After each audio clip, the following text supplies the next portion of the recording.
उरण ईश्वरपूर नगरपालिकेच्या निवडणुकीत राष्ट्रवादी काँग्रेस शरदचंद्र पवार पक्षाच्या वतीने आमदार जयंत पाटील यांच्या प्रमुख उपस्थितीमध्ये दशसूत्री जाहीरनामा प्रकाशित करण्यात आलाय। आमची सत्ता आल्यानंतर आम्ही शहरातील नागरिकांना कोणत्या मुख्य 10 सोयी सुविधा उपलब्ध करून देणार आहोत हे सांगणारा आमचा जाहीरनामा आहे।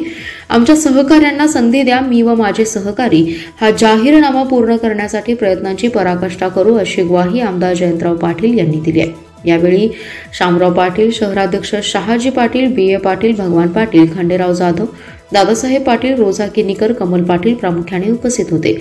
जयंत पाटील म्हणाले, या शहरातील उद्ध्वस्त केलेल्या मूलभूत सोयी सुविधा पुन्हा दुरुस्त करणे हे मोठं आव्हान आहे।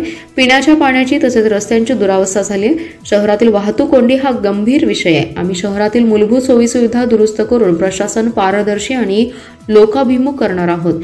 शहरातील बेघरांच्या घरकुल योजना मार्गी लावणे, शिक्षणाचा दर्जा वाढवणे तसेच हे शहर पुन्हा राज्यातील एक प्रगत आणि स्वच्छ सुंदर शहर बनवू। आमच्यामध्ये गट तट नाहीत, आमचे कार्यकर्ते एकजिन्सीपणाने काम करत आहेत।